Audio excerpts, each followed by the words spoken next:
Welcome to Broadway Drumming 101. If you haven't already, follow us on Apple Podcasts, Spotify, or wherever you listen to podcasts.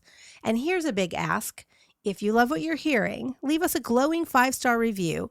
It's one of the easiest ways to support the podcast and help others discover what we're building here. Don't forget to subscribe to our YouTube channel.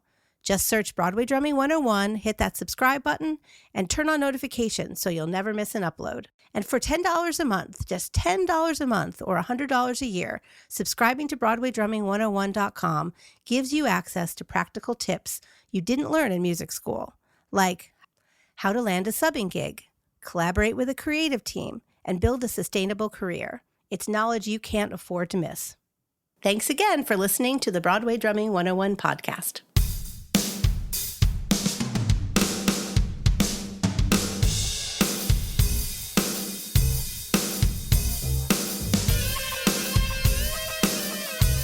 Welcome to Broadway Drumming 101. My guest today is Paul Hanna. How are you today?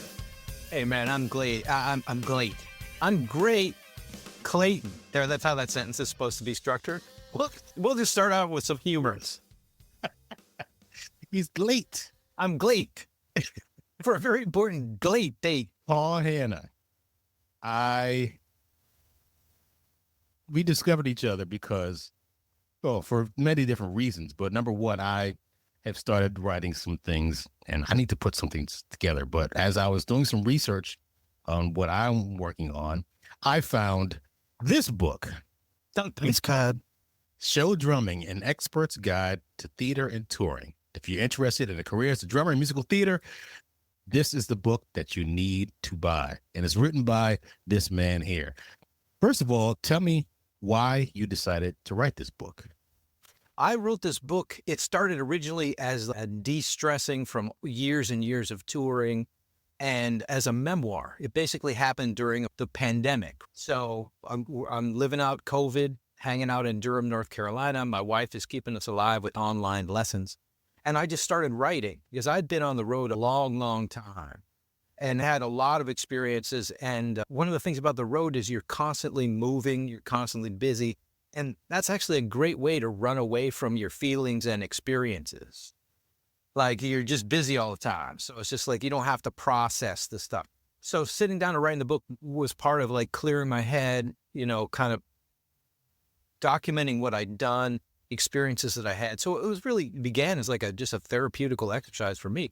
And then as I'm writing it, I realized, I just need to take out some of this clutter. And I've got an interesting book talking about the craft of playing theater, which is, I hadn't seen any books on this. It's not a really common world that's talked about in academia.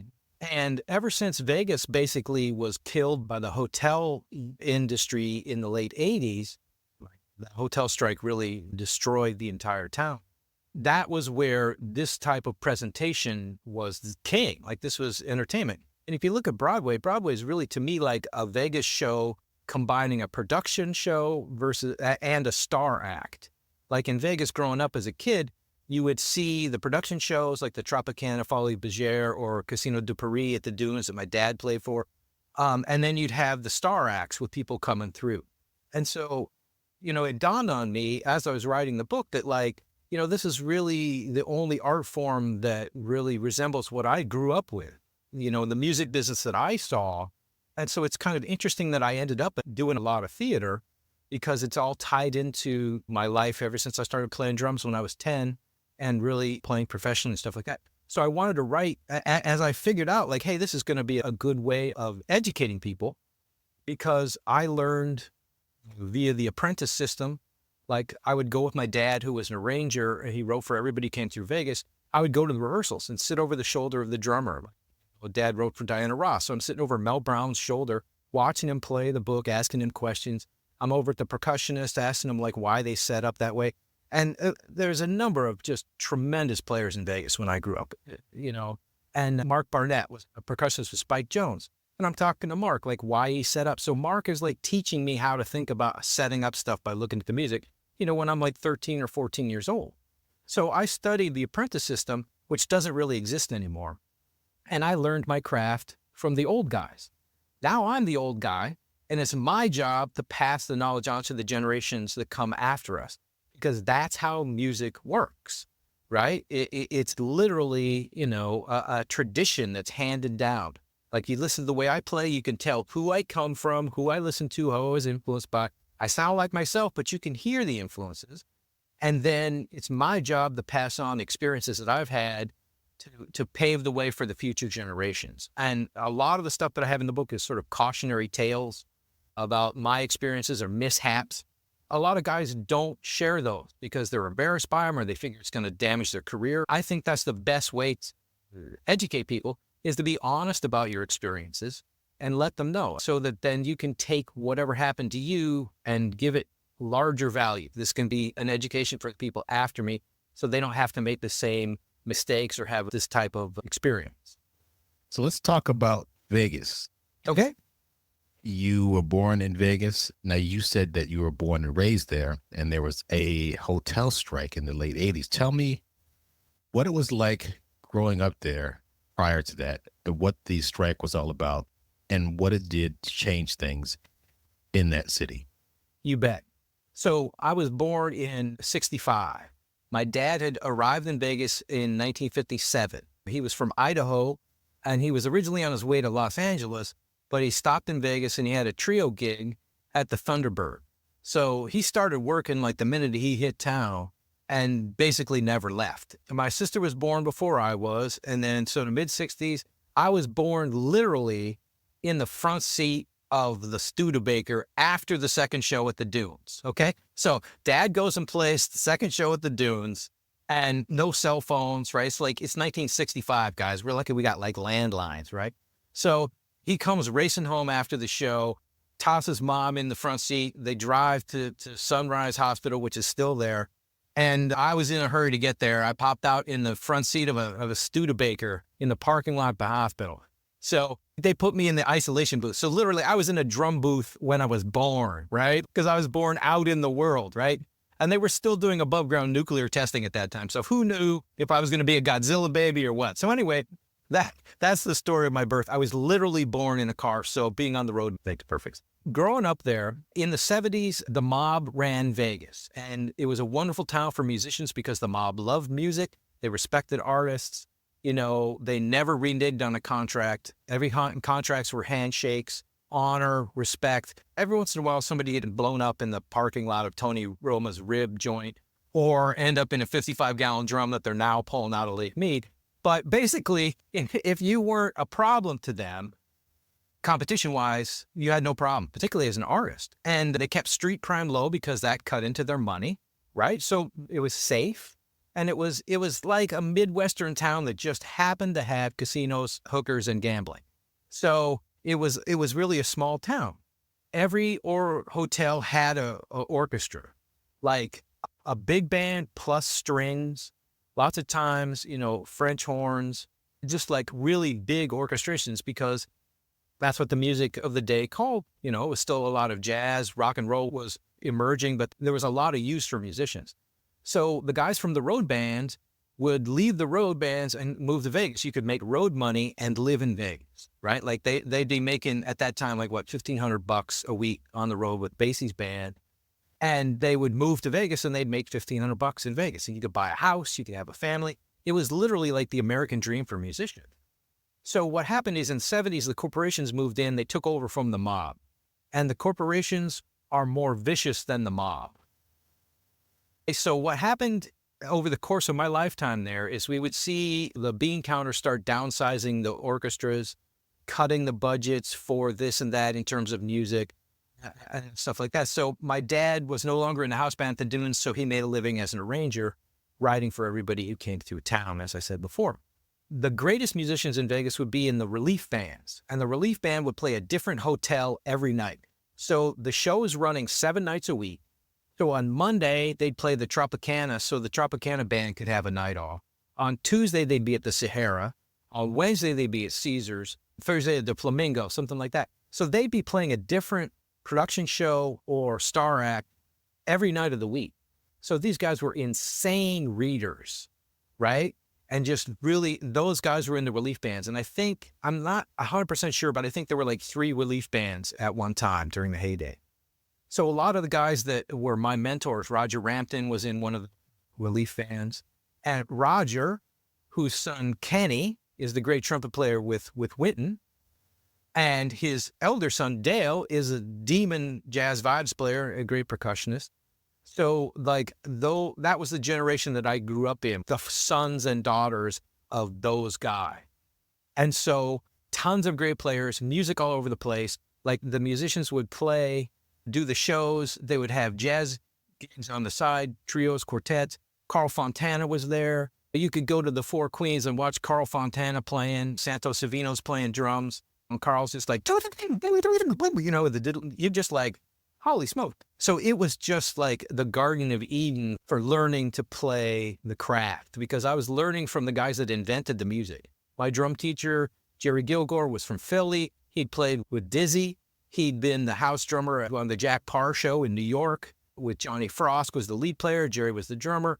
I learned from him in Vegas. He was out there. Tommy Check, who was an absolute phenomenal drummer. My dad did 3 charts for Barbra Streisand for the Live at the Forum record, and Tommy was the drummer. They flew him from Vegas to LA. I didn't know that Tommy was the drummer until my dad's funeral when Tommy got up to talk. All of these great players on all these instruments. We had woodwind doublers out the wing wang, guys that could play oboe, stand up and play kill and tenor.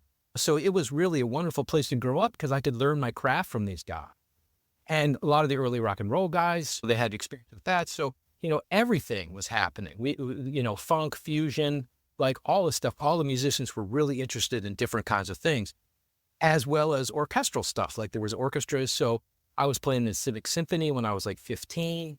You know, I ended up playing almost more literature in the Civic Symphony than I did when I went to New England Conservatory and was paying a gazillion bucks, right? Like I had a wonderful training ground as an orchestral player. I was playing in big bands. I was playing, you know, small group jazz. We were doing experimental thing. My dad wrote aleatoric music. Like he wrote these things for percussion ensemble and tape. So Vegas was just this creative hotbed. And it stayed that way until I went away to college. And in the late 80s, there was a hotel strike. What happened is the hotels wanted to bring in tape to me. And Siegfried and Roy was one of the first acts to want to bring in tape music, right? And Steve Wynn wanted to save money. So it's just like, oh yeah, we'll just use tape. Forget about the band, right? So Musicians Union goes on strike. It's a long strike. It's ugly. In the end, the hotels had more power than the musicians. They broke the back of the Musicians Union. And that was basically the death of the Vegas that I grew up in. So after that, minimal union work, all the bands shrunk. Many of my heroes, Tommy Check got a real estate license. George Durkin, who was my last teacher, who'd gone to New England to study with Vic, just an unbelievably great percussionist, went into real estate. All the copyists moved to LA, you know. So my dad would be writing arrangements. He'd have to learn to do finale because there were no decent copyists left in Big. So the strike really broke the back. And that also coincided with my graduating. I went to NEC and then I went to Hart. I got my artist diploma from Al Lepak. I wanted to be a studio player in LA because in my dad's lexicon, they were the greatest players on earth. So that's what I wanted to do, you know, make dad proud. So I went and studied with Lepak because all the LA Mafia were Connecticut guys. Come out of Lepak's studio. Emil Richards, Larry Bunker, Joe Picaro, all those guys were Connecticut guys. So I went and studied with Lepak. I come out, I'm 100% ready for a world that no longer exists. And the Vegas strike has destroyed my fallback, which is like, well, if I can't get things happening, I'll always move back to Vegas. Boom, Vegas blows up. So there I am, out of school without a net. And here comes touring. Well, let's go back a little bit. You studied with Vic Firth and Alan Dawson. How do you think those lessons influenced your career and your style? Both of those guys were just great players and great educators. Alan had this whole system of developing technical acumen on the drums, but it was always framed within a musical context. Anybody who studied with Alan will play musically because that's how he taught. You would do technical exercises, but you'd have to sing the head from a standard while you're playing them, right? So you would play 4 bars at a time, singing the tune, and then you'd sit and sing the next 4 bars, and you play the coordination exercise. It's a musical context. Mm. You would end up, sometimes at the end of lessons, we'd play tunes. He'd play vibes. He was a great jazz vibe player, and you'd trade. So you're like making music, you're having a conversation, and it's always within a musical context. Even the ritual, the chop building exercise that he did, which to me is still to this day the greatest technical hand builder maintenance routine that you can do. You would play like a samba pattern, then everything is all the chop building stuff over the top. And then you'd play it on the kit with brushes. Like Alan was like, yeah, man, sticks aren't enough. You got to play this with brushes. And my friend Jun Saito, the great drummer in Japan, has a video of a clinic that Alan gave in Japan, because Jun went to Berkeley and studied with Alan when Alan was teaching at Berkeley. But when I was studying with Alan, he was just teaching at his house. So you take the bus out to his house. But he's got a video of Alan playing the ritual with brushes. And it's just like, you just watch the man play. You're like, musical context. Vic, unbelievable. Nobody, to me, still the world's greatest timpanist. He played timpani. He was a big band drummer before he got the job in a BSO. He plays in the BSO just like a big band drummer. He sets up the band. Boom. Like, it's that same aesthetic.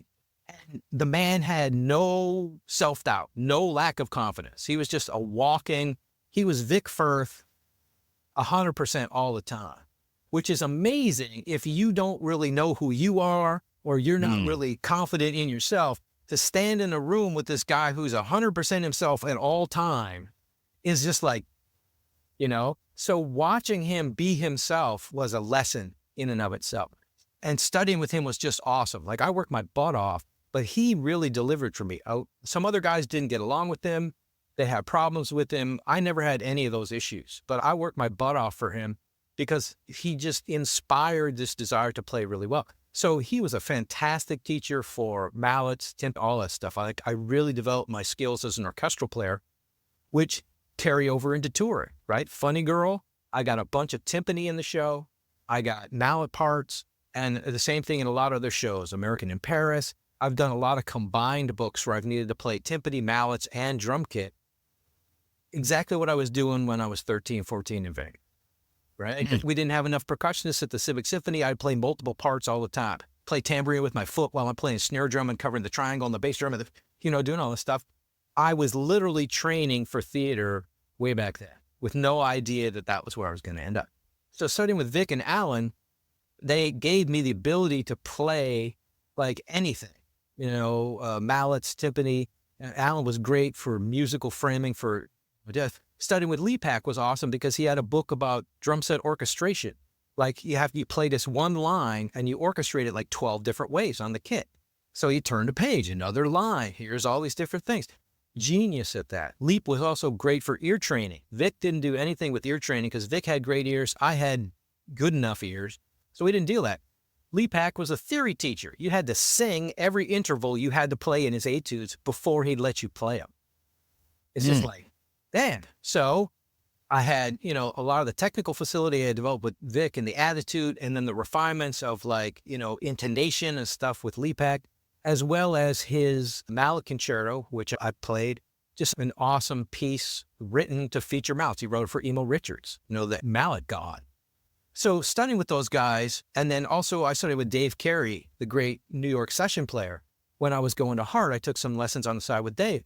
Dave was the greatest reader I ever saw, except for maybe Roger Rampton. Dave flopped a fake book up on the vibes. He says, first thing you need to know about vibraphone is arrangers don't know how to write for it. They think it's a piano. Learn to play out of piano fake books. And he starts reading this thing. And I'm like, okay, I love mallets, but I don't know if I love them this much, And I'm playing drum set with my right hand and bells with my left, and he looks at me and he goes, what are you messing with mallets for? You play drum set like that. And I was like, what? It was like the first guy to give me permission to turn more towards the drums, which is what I'd always wanted to do. I didn't want to learn to play percussion. Dad made me do it. From a practical point of view, again, 12 years old, in Vegas, if the act brings a drummer, you're out of work. If you can play the percussion chair, you keep working. So you're going to learn to play mallets. You're going to learn to play timpani. And I fought him all the way because all I ever wanted to play was drums. But studying percussion made me a much better drummer. It makes you so aware of the sound. You end up playing music. You're playing melodic things on the mallets. So you start to think more melodically. So it influences your drumming, your choice of fills, your techniques on the cymbals, the way you balance the voices of the kit. Studying percussion makes you much more in tune with those things. Studying percussion, you got to play all these avant-garde septuplets and quintuplets. And you're like, you look at the black page, you're like, oh yeah, this looks like a snare drum A2, just broken up on the drums, you know? And so basically that's kind of what it is. So that background, I have never had to read anything Broadway, professionally, anywhere near the stuff I had to read when I was in college. So it's just like everything else has been easier. It's like over-prepared, right? It's like you train like, Usain Bolt, but you don't have to run at the Olympics. You can run so fast to like everything else, everything you do in your life, you're just kind of like moderately jogging. You're like, yeah, man, I got it. So that over-preparing was a big part of training with those guys. That was the funny thing is like the whole idea of actually being over-prepared for what you're going to do ran through, so much of my training. And it's really interesting like that. And it's definitely helped me to have the diversity like that. It does take a lot of time to develop the ability to play those things. That's why a lot of guys don't do them both, is because it really takes an enormous amount of time to develop the skill sets. But I was, like I said, really ambitious as a kid. And one of the best ways to motivate me was telling me something couldn't be done. And the guys in Vegas said, yeah, you can't be a great percussionist and a great drummer. I was just like, okay. That's all I needed. Okay, let's piggyback on that for a quick second. We're going to get into why you didn't come to New York. And you said you wanted to go to LA to be a session musician, but of course, sessions. I remember I'm going to say this again. I've said it on different podcasts. One of my guests, Damon Dewhite, told me that when he moved to New York in the early 80s, the drum machine got on the 7 o'clock bus and he got on the 8 o'clock bus. If you're enjoying Broadway Drumming 101, make sure to follow us on Apple Podcasts, Spotify, or wherever you listen to podcasts. And while you're there, take a moment to leave us a glowing 5-star review. It really helps us grow and brings this content to even more musicians and fans of Broadway. We're also on YouTube. Head over to our channel, search for Broadway Drumming 101, hit subscribe, and don't forget to click the bell icon for notifications. You'll get access to even more incredible videos designed to inspire and educate. As a valued subscriber, you'll enjoy early access and a discount to Broadway Bound and Beyond, a musician's guide to building a theater career, coming soon from our imprint, Syncopated Publishing. It's our way of saying thank you. When you subscribe to our site at BroadwayDrumming101.com, you'll get exclusive behind-the-scenes videos that take you into the Broadway pits to see how the magic is really made. It's all there for just $10 a month or $100 a year. Don't miss out. So, people had to deal with the drum machines in the studio scene. Of course, as we know, it's very diminished. And you can have a studio on the thing that I'm looking at right here, which is a laptop. Yeah. Right. I never went to LA. Because the universe is like, which is to me is like the default, whatever, I don't really go into religion. The universe works for me, it's provided me with everything that I've ever, and trusting that has been one of the hardest skills I've had to develop as a human, particularly in this business. Cause you got a gig till boom, and then you got nothing. Your calendar's like, boop, and I remember sitting there in college and I'm like, had like $12 in my bank account and I had a phone bill for like $25. And I'm like, and the phone rings. And it's like a, $50 gig. I'm like, boom, I got the phone bill and I got food. Woo! So like I charted a path for my life, right? And I was going to will my way through my entire life. And that has never once worked, and just accepting that like, yes, I have these ideas about what I want to do. And I've actually been able to manifest most of those things, but I've had to take a different route than what I might think. That's exactly what happened. So I was getting all the skills together to be an LA session player. And at that time, I had never examined why I wanted to be an LA session. In the late 80s, the Vegas scene was not the same. The LA scene was not really the same as it was in the early 80s, especially with, Toto and Jeff Porcaro and all those guys doing all the great records that they did. And even, going back even further, New York was changing. Was the touring thing one of the reasons why that you decided to go on tour, because of the decreased amount of opportunities? I wish it had been that conscious of a decision. Like, I wish it had been that carefully considered, because I didn't even realize when I got out of college that the world had changed as much. The ramifications of the Vegas strike hadn't settled in. The understanding of the changes in LA and New York and all the changes in the music business hadn't really dawned on me. I was like still thinking, maybe I could get a gig on the road with the big band.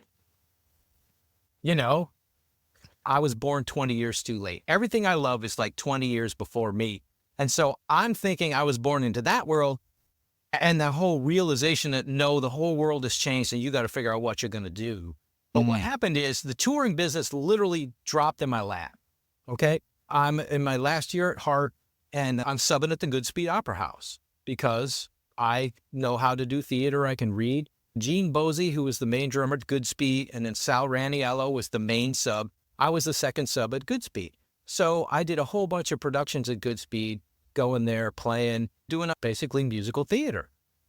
One day I get a call from Steve Agertelli, and he's the percussionist who's on the road with the Into the Woods tour. Steve's from New Haven. He says, "Hey man, I'm going to be in town. We're playing New Haven. I'm getting married. I want my parents to meet my fiance, so I need somebody to cover a couple of shows." I called Sal. Sal said, "It's too much work. Call the young guy." And he gave me your number. "So would you be interested?" I'm like, "Yeah, sure." So he sends me the book for Into the Woods, and I like shed the stuffing out of this thing because I was just obsessive. Like that's how you practice. You prepared just beyond, it was almost like a pathological thing. Which I learned later is a great defense mechanism, right? Because you prepare so that you don't make mistakes. You don't have to deal with people not liking you or getting fired. It's this weird mix of wanting to be good, but also with a little bit of a pathological risk to it. So I prep the show. I go in and play the show. And it was really like combat conditions, man. The guy who was the conductor on the show was just a vicious guy. And I made like one small error. You had to trigger stuff in. There was a DX7 running in the Kai S950 sampler, so there's a bunch of sound cues in the book. Big cries, the feeding the objects, the milky white, the cow's death, all that stuff is in the percussion book. They had two sound guys on Broadway. So on the road, sound cues, the percussion book, right? So it's not enough to have to play all the percussion stuff. I got sound cues too. So there's one line, "Give me your baby." And on the recording, the spacing was like this. And so I hit the key like I'd trained myself, and I had jumped the cue from the conductor. And so he yells at me, "Wait, bro, with me." And I'm just like, okay, I just lost the gig. I want to go home. And so it was a hysterical introduction to like kind of maniacal Broadway conductors. The thing was, I did such a solid job on it that when Steve left the tour a couple months later, I was the easy guy. They called me up. I had the tour. So I literally graduated from Hart in like May, and end of October, I was in San Francisco on the road with Into the Woods. Wow. It literally just fell in my lap. However, I did really prepare. So the opportunity was effortless, but all the years of preparation, see, that's the story. Like everybody's like, "Oh, that was easy." It's like, yeah, the opportunity fell in my lap, but I had spent years preparing to be able to meet the opportunity. So you got to make sure you do your homework, and then when the opportunity arises, that you're prepared for it. So that's what happened with Into the Woods. So I did the Into the Woods tour, and then I was back in Connecticut, and my wife and I, she's my girlfriend at the time, we got married in 91. We moved a little closer to New York because I thought, doing the Into the Woods tour will give me some connections into New York. Nothing. Didn't give me a single connection in New York. All it did was connect me with other touring shows, and working with an MD I did not like at all. I was like, great. So I was working around Connecticut, again, doing stuff at Goodspeed, and I got the call from Mel Rodman to do the Cats tour. So he's like, "Go into New York, watch Ron Tierno play the book, and see if you can handle this." And I'm looking at like, of course, confident Paul at 25 is like, "I can handle anything." But okay, so I'll jump through the hoops. So I call Ron, make it. We go to watch him at the Winter Garden, and Ron is just the greatest cat, man. Nice cat, shows me what's happening.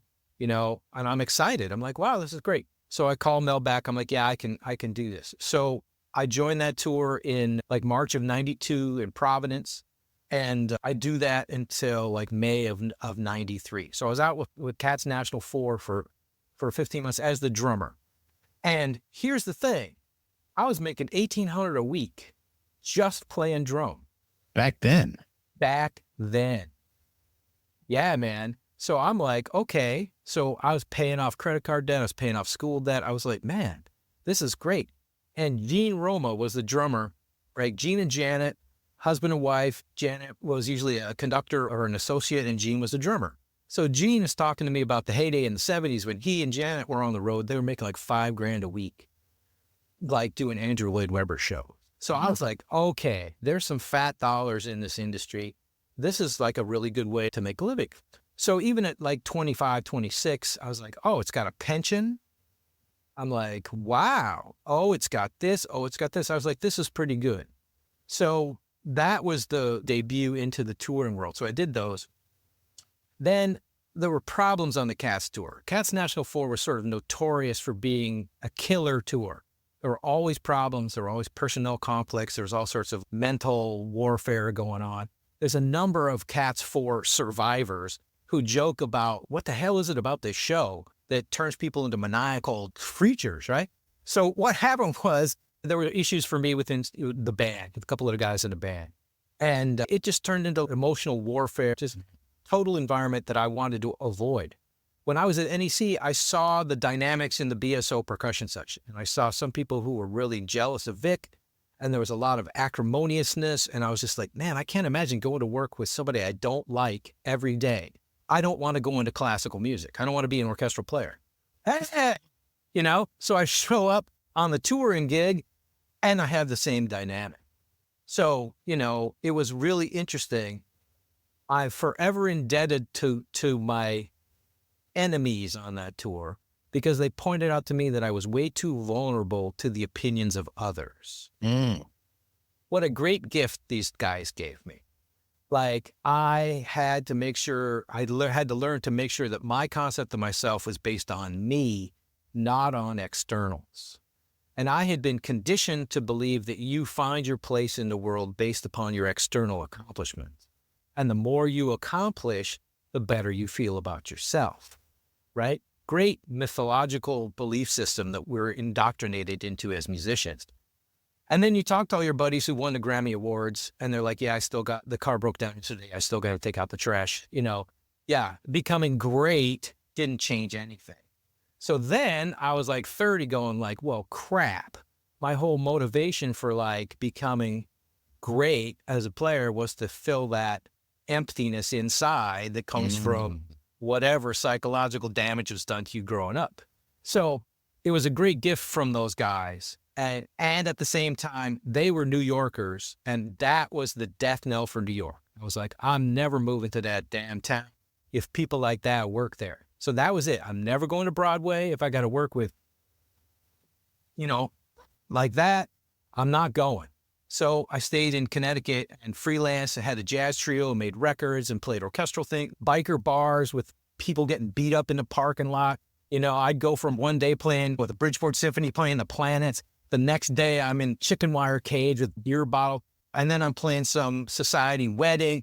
So I was doing all the freelance stuff and doing a bunch of original projects, my fusion band, playing with big bands and doing all sorts of stuff for those 10 years. And that's what that 10-year hold was like. Then we got tired of the Northeast, moved to Florida. And again, the road just dropped in my lap with the go on the road with Starlight Express. Again, referred by an old friend of mine from Hart, Ed Fast. Contractor called Ed. He didn't want to do it. So the guy called me. That's how I got back into touring. However, the money when I got back to touring was half of what it had been in 93. The Starlight Express tour was like $1,000 a week. So before you go on, I have this inflation calculator. 1983 would be $38.96 now. Yeah. That's what it should be. That's what it should be if it was just like frozen, right? Right. Like that stuff that Robert Reich talks about with like, there's no income growth for most people. Yes, it is half. Not I mean, even less half. than that. Yeah. So, I mean, in order to get back to the bread I was making on Cats, like a number of the tours with the doubles and everything, they came close. Funny Girl's the best gig I've done in a long, long time. It's a set contract. We've got doubles. We've got overages. Yes. I'm like, this is great. I wish this would never end, man. I love playing the show, but I love getting the checks too. I mean, it's a combination of the two. I'm not just a mercenary, but the show is great. So that's how I ended up with that stuff. And again, like you'd asked about all the different types of gigs that I did. Yeah, it's like, I think the only thing I really haven't done is either touring with a real serious act, or like a rock tour, or major film score work. But pretty much everything else, I think I've at least done at least a couple of times. I subbed for Bill Lanham at the revival of Cats in 2016. And I had a little stint playing Cats again last summer in the show Cats, the Jellicle Ball. Yeah. So I had to revisit certain songs, and I realized that, playing skimble shanks can really drive you crazy. So maybe that's the reason why you're like, I can't do this Cats thing. And people wind up, that whole Cats thing that people, I guess, got, had problems with, and Mr. Mistopheles for 5,000 times.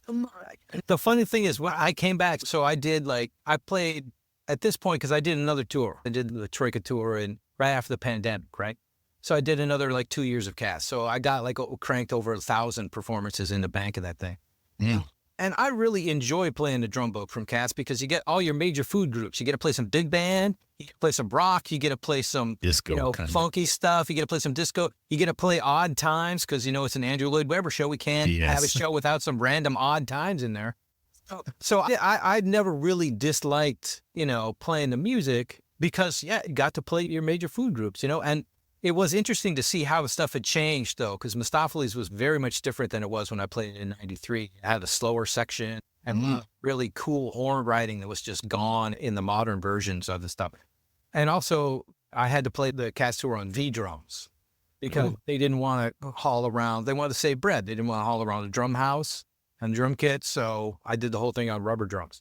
But fortunately, those rubber drums, all respect for Roland, the electronic drums, I carry them with me in my rehearsal road box on Funny Girl so I can create and record with them while I'm on the road. And when I recorded my album this year in LA, I used the V drums on a couple of tunes because I wanted to have a hybrid kit. I wanted to have a drum set with timbales, and then I wanted to have some other sounds available. So I recorded with the V drums and did some sound replacement. It worked out great. But there's a video up on YouTube, V drums saved the show. We were in Kansas City, and one of the modules in the sound rack went belly up on sound guys. They couldn't get the drum mics out into the system.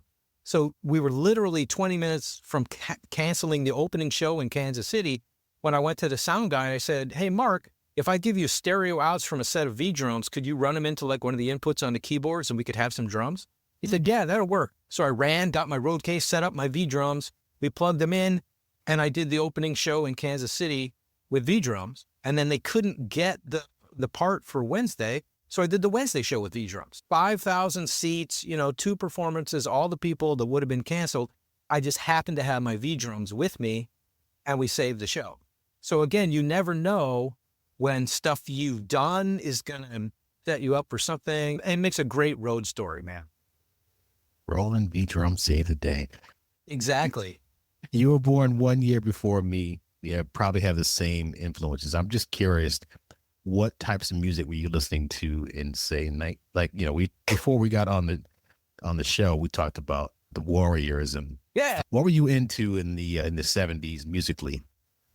The thing about growing up the son of my father, an arranger, is his record collection was astonishing, right? Like I could listen to the Rite of Spring, right? The BSO doing the Rite of Spring. There's Neil Hefti, Count Basie record right next to that. Emerson, Lake and Palmer right next to that. Donna Fargo country album next to that. My Funny Valentine, right? Miles, and my dad played me that record. And he's like, this is the day that changed small group jazz forever. Listen to the way that this is going, you know? And I had lessons with Tommy Check where I just go to his house and he'd play records for me and we'd listen to stuff. So I had this incredible upbringing of being exposed to all this music, like choral music. My mom was an organist in the church, so I'd go. There was no childcare, right? So childcare turns into you're turning pages on the organ bench from like 7 turning Bach. But I get exposed to great choral music and great organ pieces and symphonic pieces. And again, Dad's listening to like George Crumb madrigals, and he was really into Usichevsky and electronic music. He did this piece called Marble Game that won a high fidelity contest in the 70s. And he built his own spring reverb units and stuff. You know, it was my first recording. I walked out when I was like 5 years old or whatever and asked him a question or something. And it's in the recording. He ran me through some processing. So I'm looking back, I'm like, he was into all this really diverse stuff. So I literally could listen to practically anything. We had Rush, so I'm listening to Neil Peart. We got Fix, 3 quartets. We got the Friends album. We've got Weather Report. We've got great big bands. We can hear Mel Lewis's big band. We went to see them play. I went to see Buddy's band and play late at night, in Vegas in one of the casinos. There was so much music happening live and so much that we could access through the records that I really got to listen to everything. And so I think that's why I'm not a snob about music, is because I was exposed to so many varieties of it. And they were all treated equally. They all had their merits. It's just a matter of what you were looking for. Usually when I run into people that come out of music schools, they come out jazz snobs. They're like, there's only one kind of music and it's everything that's jazz prior to 1970. Right. I don't want to hear anything else. Very cool. Yeah, I dodged the bullet on that. And it actually created more problems for me when I was in school.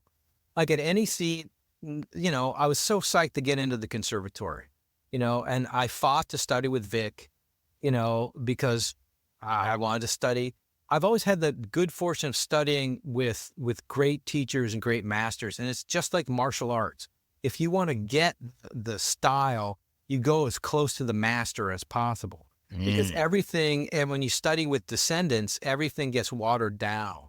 We had American Taekwondo, which really wasn't based on Korean Taekwondo. When I found a real Korean Taekwondo teacher, it was like, wait, this is the same art? I'm like, how did, and so that happens with the musical stuff too. So that's why I feel privileged as, having the honor of studying with these guys. You get the real Vic, you get the real Alan, you learn the ritual. The book that the Berkeley guy put out, had some of the stickings changed in the ritual. And I was like, no, you need the real stickings because you had to figure things out, with Alan, how to get from this sticking to that sticking, which makes you a better player. If you reverse the stickings, it spoon feeds and it doesn't create the same issues. So once again, here it is just one guy removed, a distillation of what you would learn if you went to the source.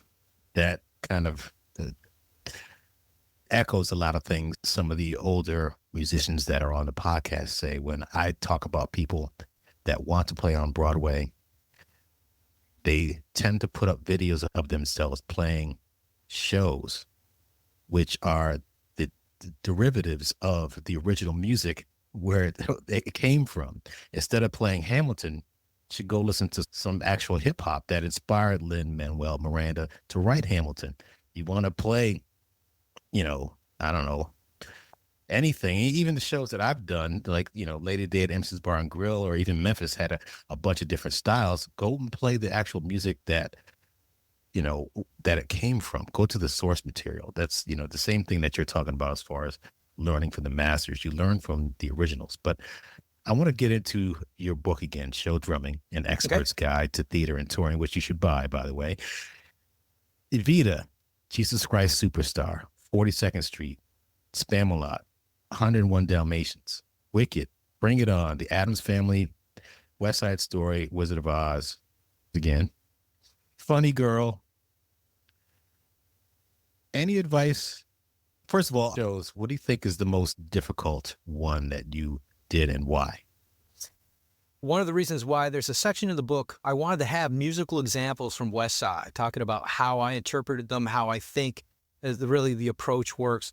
The estate wouldn't go for it, so to avoid getting my pantsuit off, I talk about it. So I'm assuming that you can get a hold of the book and maybe reference the stuff that I'm talking about in that section of West Side. Because West Side's a really difficult book as a drummer because you have to be an orchestral percussionist and a hell of a big band guy at the same time. You also have to know how to interpret the score. So those are the challenges of West Side. Wicked, when I played it in 2010, the book was like you had to play the book. You had to play the grooves as they were written. Everything was really written out.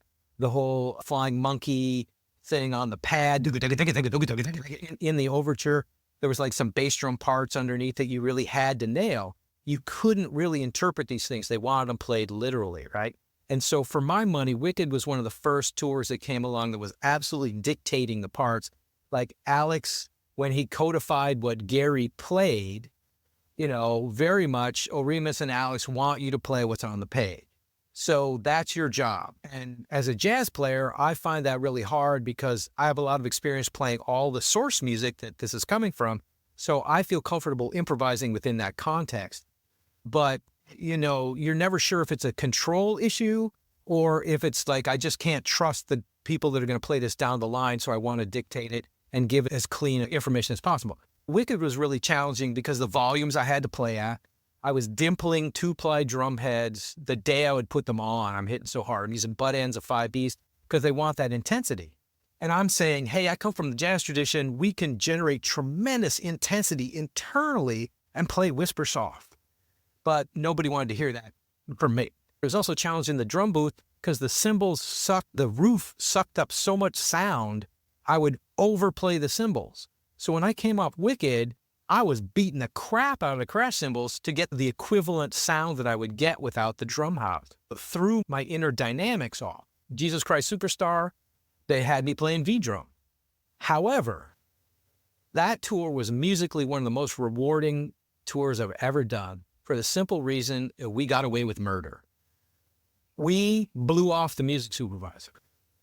He would come in and tell us to do things that we collectively decided were less than optimal. So we would play them while he was there. We'd wait for him to leave, and then we'd go back to what we were doing. And Ted Neeley supported that, and Corey Glover supported that. Like the whole cast, crew, like everybody loved what we were doing. So we got left alone. There were problems with the MD. He ended up getting fired. I was instrumental in that event occurring. Because I had the big mouth, right? I was in my 40s when we did that. All the rest of the guys, John Toney, Michael Mitchell, Nick Dickerson, they were all the young guys, right? So old guy, big mouth. I ended up talking to Pat Glynn at the union about the problems in the pit. These are the infractions. This is what's going on. We got to get this guy out. Finally, because the cast supported it, we got him removed. Then Michael Mitchell moved up to conducting the show, and we brought out another keyboard player to play basically what had been the conductor's book. So musically, the tour was 119 cities in 10 months. My wife and I drove the tour. We drove 68,000 miles. But the music we played every night, we played that show like we were going to die, like after the show, like that level of commitment. And these guys were some of the greatest musicians I've ever played with. And I could play like Judas's Death. I just start soloing. I'm just like blowing chops, doing the inversions of time. I'm like, jazz fusion. And Corey is digging it, and he's taking longer and longer to die. Like literally, he's listening to us jam, and I'm getting like lactic acid buildup from like, bro, Corey just died up. Die, Corey. And he just keeps milking it because he's digging what we're doing musically. I tell that story to some of the guys who play like, some of the really strict shows like Wicked or Hamilton, and they don't believe that I had that musical experience. I'm like, yeah, we actually got to put our own stamp on this. We got to play for real, and it worked. And that's never been the model for any show I've ever done since. We haven't been trusted at that level, except for when I did West Side Story with Michael Duff. Michael Duff, greatest MD, one of the great MDs I've ever worked for, lovely guy, lifelong friend. He trusted me to interpret the book. And when we did the production in Japan, 20-piece orchestra, and we were in a theater that was 10 Broadway stages surrounding the seating. The seating 1,500 seats was all on like a Lazy Susan. They would rotate around from stage to stage. So instead of having scene changes, we'd have to play music for the audience to rotate to the next stage. And the stage crew in Japan built New York. It opens up. There's a brownstone here. There's a car. There's a fence. There's another brownstone. Jock's drugstore looked exactly like a store. Like all the details were there. It was incredible. They had little stickers on the cash register. Dude, it was the most awesome set ever. Great cast, 20-piece band. Duff and I were the only American, all Japanese band. And I got to play like 3 months of this show. It was just musically like Jesus Christ Superstar and West Side Story were records I listened to when I was a kid. I didn't know they were shows. I listened to the Jesus Christ Superstar Brown album and I saw West Side Story. I heard West Side Story, then I saw the movie. I was just like, I love this, man. Xylophone part, great vibe parts, great drum parts. So I love that music. And then the universe gave me the opportunity to play it. I'm like, this is amazing. So each show has challenges, like 101 Dalmatians disappeared off the face of the earth. There's a lot of friction in the creative team. I have a lot of memories of Dennis DeYoung running down the aisle, yelling at me to play more fills. I'm just like, but I'm thinking the music doesn't call for that. But he's so used to, his guy from Styx, putting fills in these places. He wants that from me. So I'm like, okay, it's good. So that would have challenges. There's always political challenges. Each show brings with it its own challenges. Even, Funny Girl, the music supervisor, Michael Rafter, is very, very particular about tempo. And in rehearsals in New York, he would be like, okay, you guys, that was great. It started at 117, but really by the end, it was at 116. And I'm like, okay, I've never met somebody who's got that honed of a... And I found out the guy was a mathematical genius before he got into music. I'm like, oh, okay, so he's got one of those brains that's wired for that stuff. But anyway, so we really have to be on our game, Elaine, the MD, and myself, with the tempos, with the precision of the tempos, stay focused. It really, if you got good time to begin with, working with Rafter will lock your time in. It'll either kill you or give you really, really solid time. So that's a benefit, again, from meeting that challenge. Well, speaking of the word challenge, being in New York City is a challenge. To be working steadily as a professional musician in New York is a challenge. There are reasons why people move to New York or move to LA, and you decided to stay on tour instead of going and settling in on either one of these cities, New York. Chicago, back in the old days. Now, everything I was telling my son, because we were watching something about economics, and I was telling him about Thomas Sowell. One of the quotes from Thomas Sowell is, there are no solutions, there are only trade-offs. So, we talked about this before you got on the podcast. There's reality of theater drumming or theater. You can go to the West End, you can go to Broadway, or you can go on tour. You can, stay where you are and do regional theaters. You could stay in your city in Chicago and play. If you're a guitar player, you can play all the shows that come through a certain theater if they call you all the time. Tell the listeners and watchers about your choice in not going to New York to be on, to do the Broadway thing, and the opportunities that exist on tour as you say in your book, Show Drumming, you're basically talking about all the things that you can do on tour.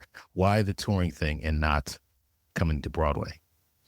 As I said earlier, the really negative experience I had with some of the New York musicians on the Cats tour really sullied New York for me.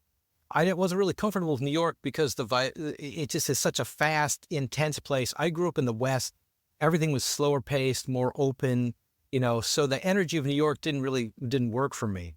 But I began to realize that I'd been, as I was just working on the road and pursuing some of the other creative projects that I had done, in between stints on the road and on the road, I realized that a lot of the concepts I had about where I needed to go were all sort of musical mythology. Like you could only go to New York to do this. You could only go to LA to do this. Like I remember catching Medeski, Martin, and Wood early in their career when I was in Austin for a minute. And Medeski and I went to NEC together. My wife actually was in children's theater with him in Florida. She was Captain Hook, and he was one of the Lost Boys. Like, I mean, like, how wild is that? So anyway, I'm talking to Medeski after one of their concerts, and I'm like, well, you know, I'd really love to do something like you're playing, you know. And he's like, man, you can only do this in New York. And I'm like, I don't think that's true.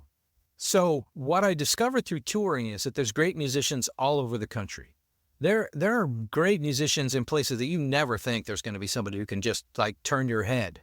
And touring, when you pick up locals, you meet all these people. You get to play with some monsters that you've never heard of.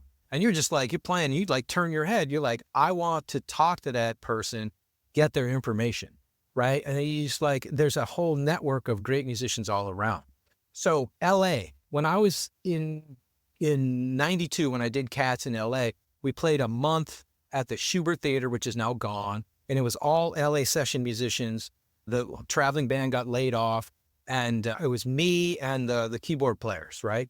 So I'm playing with all the great LA session players. And I'm like, the horn player just did the Star Trek, you know, film score that morning. She comes in to play the matinee, you know, and I'm looking around and I'm like, Dave Stone's playing bass. I'm like, that's Dave Stone. I'm playing Cats with Dave Stone. I was like 26. So the lead player, Stuart Blomberg, who was a great LA session cat, comes over and he says, man, you played the shit out of this, you know, show for a young kid. You should consider moving to LA. So after that happened, I realized that like I could check that box. I had proved that I was good enough to go there. And I was like, okay, that's what this has all ever been about. Going to New York has been about proving myself. LA, proving myself. So as I got older and I could see that that was my motivation for these things, I was like, that's what I want, is to prove myself. I'm like, well, how can I do that without having to go there? I was like, oh. So that became the next 30 years of my life. Because like literally, I grew up with such a critical methodology, and music school trains you to only look at what you're doing wrong. You know, it's the greatest way to take the joy out of playing is to go to a conservatory education systems, right? And so those of us who went to conservatories joke about being in recovery, right? We're finding our way back to the joy of playing, you know? So it took me until I was 50 years old to be able to listen to recordings of myself without critiquing them so much and feeling like I can't play.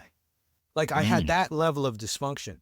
So the thing about theater is that it gives you the opportunity to confront all those demons. And when you have a gig, you don't have to worry about hustling.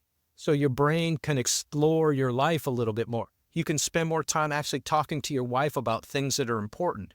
Discover that like, hey, you know, a lot of my motivations were to please my parents. What do I want? You know, and sometimes it takes a partner or a good friend, an honest friend, to call you out on those dysfunctions, to make you go like, well, why is this important to you?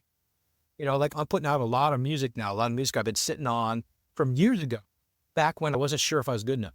I took lessons with Billy Ward, the great drummer, not the Black Sabbath guy, but the New York guy. And I'm going to Billy to find out if I'm good enough, right? In the first lesson, Billy says, you know, a lot of guys come to me to find out if they're good enough. And I'm like, how did he read my mind? And he's like, dude, I got to tell you, 4 days a week, I wake up wondering if I'm good enough. And I'm like, oh, no, don't tell me that. You know, and he's like, his wife at that time was a great visual artist. And she said, it's just the nature of being an artist. And I was like, oh, crap. So this doesn't ever go away. You got to learn to deal with this stuff. When did you realize you were good enough? When you said in your 50s? Yeah, it literally took me until about 9 years ago. Because I had always looked at it in terms of like, I'm not getting these gigs because I'm not good enough. I never looked at it as like, these gigs don't exist anymore. It has nothing to do with when you're good enough to get these gigs. They don't exist, man. It's different than what your dysfunction is telling you.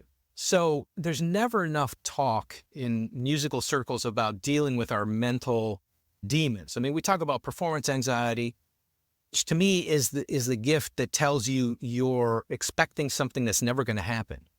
Like you can't be anxious without irrational beliefs about what's going to happen. If you believe you'll be fine, then you'll never get anxious. It's like, look, dude, I'm going to be fine. The universe has taken care of me my whole life. I'll be fine. So the anxiety is telling you something important. It's your friend. Most people look at these issues as like an opponent. I used to be like that. Everything has to be overcome. You got to fight. You got to fight. It's like, no, this is your friend telling you, hey, man, you're believing stuff that's not true.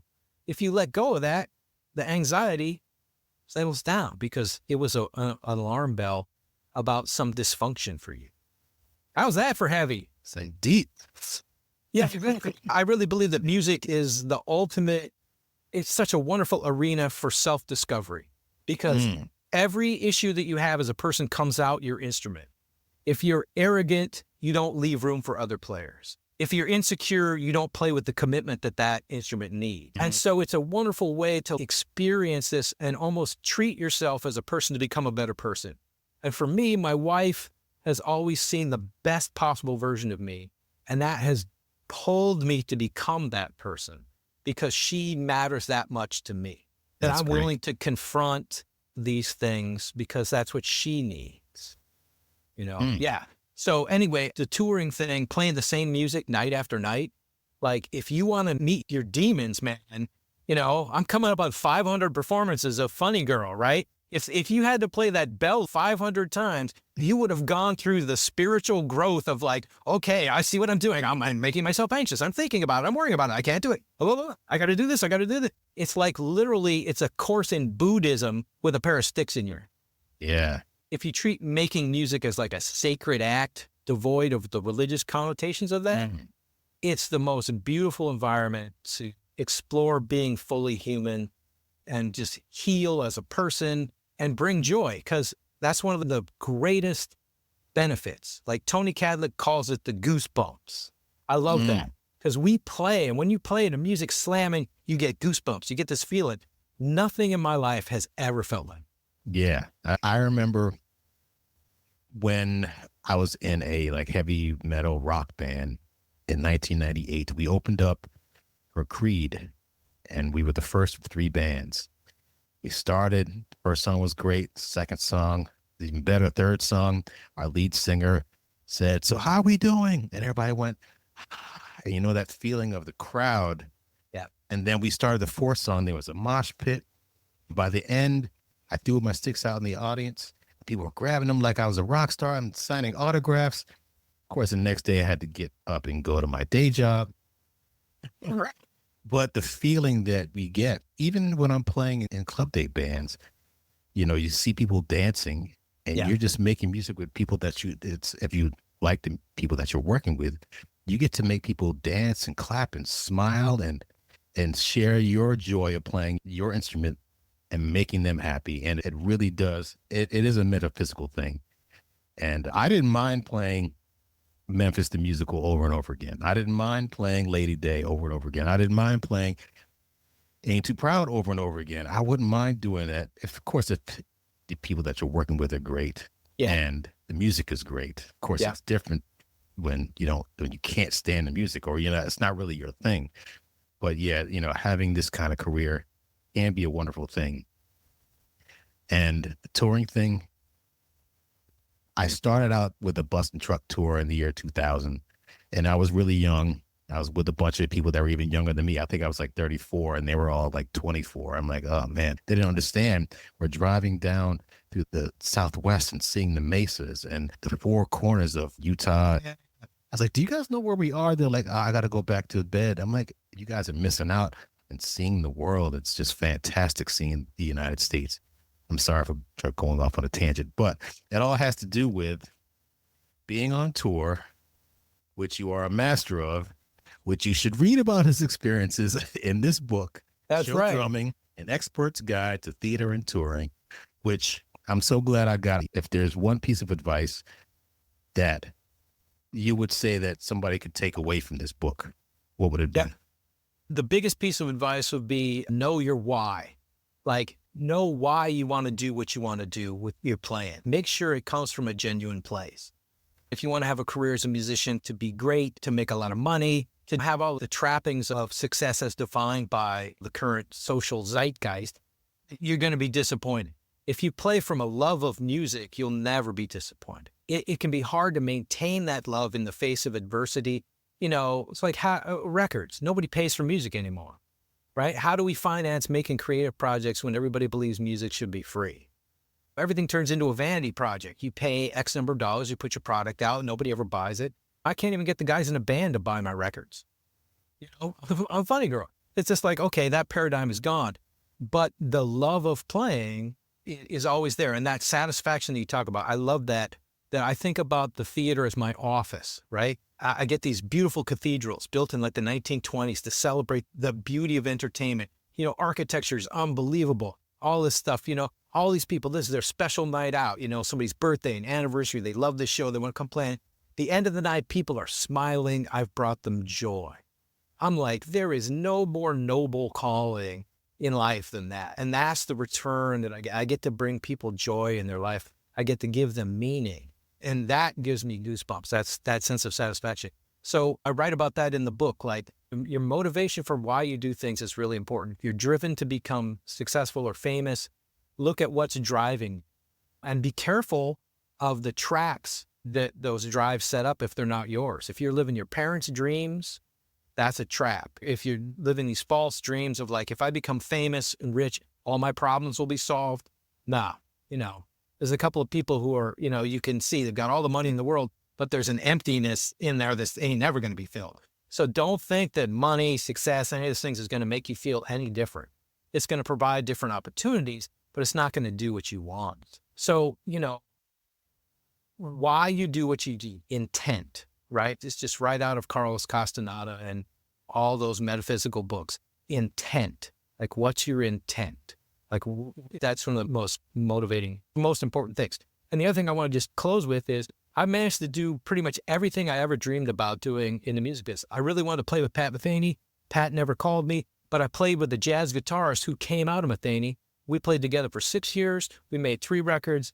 And I feel some of the music we played is as heavy as anything I would listen to on, you know, the Metheny trio. I know you're not supposed to say that, but it was like one guy playing 3 instruments. You know, I'm still releasing that stuff. My friend Scott Sherwood, he passed in 2009. I'm still putting out records that we made as myself, Mike Nuno, and Scott Sherwood. I'm putting out my fusion band records. I'm putting out jazz trio records. I'm putting out percussion records. I'm putting out solo timpani records. I've had a life playing Broadway shows, never going to New York. I found a way to have a career where I have a pension so that, you know, 6 years from now when I can collect, I actually have a retirement fund. You know, I know pilots who had their pensions taken away by airlines. I'm like, I got a pension and they don't. They did everything they were supposed to do. So I feel like I have maneuvered through society and managed to have a thing. I have a great relationship with my wife. I have a lot of friends that if bad things happen, I can call them up and count on them. You know, like, I just feel so fortunate to have had this experience. I was watching a Steve Gadd interview the other day, and Gadd was just talking about how fortunate he felt to be where he was when he was. And I was like, yeah, I feel a similar way, even though my world, I wanted to be in Steve Gadd's world, but by the time I got to that world, it wasn't there anymore.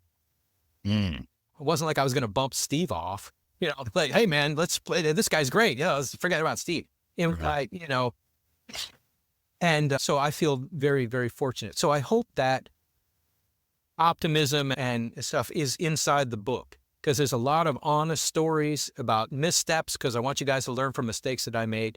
And that's a lot of the honesty in this podcast. Like, talk about what happened on Cats and learn these lessons, you know, take it from the old guy so you don't have to go through the experience. Learn from your elders, just the way music is supposed to work. Dude, thank you so much for being on the show. It's been an honor to join the pantheon of drumming legends and to just have a time to chat with you about things that are really, really important. So thank you, my friend. Where can people find you? You can find me. My website is h-manstudios.com. Just do Paul Hanna on the omniscient Google world-eating search engine. You'll find me. I'm all over social media. I'd stay away from social media until I found out you got to have social media numbers to sell records. Oh, you can find me on Facebook, Instagram, Blue Sky, YouTube. I got a bunch of great videos on YouTube. A lot of stuff on touring. A lot of stuff on touring disasters, like my video monitor going out.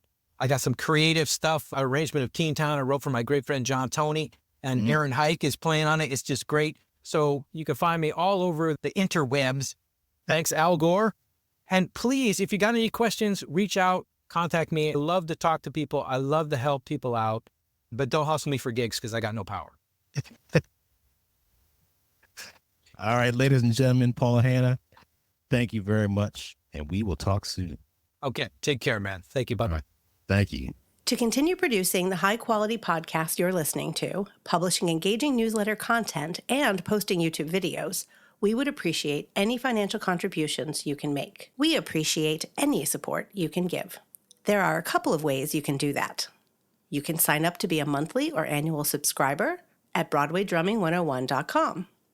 You can also contribute any amount you wish through PayPal at paypal.me/BroadwayDrumming101 or through Venmo at Broadway Drumming 101. Don't forget to subscribe to the Broadway Drumming 101 YouTube page. You'll find more content that isn't featured on the podcast or on the Broadway Drumming 101 Instagram page. Make sure when you subscribe to the YouTube page, you click on the button to be notified when a new video is published. Thanks again for listening to the Broadway Drumming 101 podcast.